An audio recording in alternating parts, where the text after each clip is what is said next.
Hi friends, അസ്സലാമു അലൈക്കും.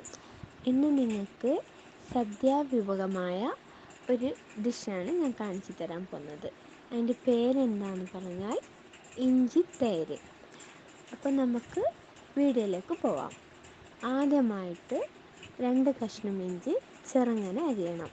അതിലേക്ക് 3 പച്ചമുളക്, കരിവേപ്പില ആഡ് ചെയ്യണം. നല്ലപോലെ അത് ചൂടാക്കി ഒരു 10 മിനിറ്റോ അല്ലെങ്കിൽ ഒരു 5 മിനിറ്റോ സ്റ്റവിൽ വെച്ചിട്ട് ഒന്ന് ചൂടാക്കിയെടുക്കാം.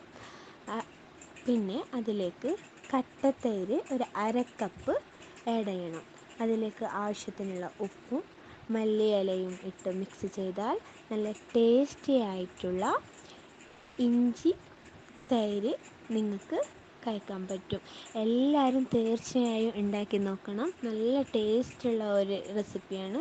എല്ലാവരും ഉണ്ടാക്കി നോക്കണം. പിന്നെ ആദ്യമായിട്ടാണ് എൻ്റെ ഈ ചാനൽ കാണുന്നവരാണെങ്കിൽ ഒന്ന് സബ്സ്ക്രൈബ് ചെയ്യണം, സപ്പോർട്ട് ചെയ്യണം, ലൈക്ക് ചെയ്യണം. Okay, thank you.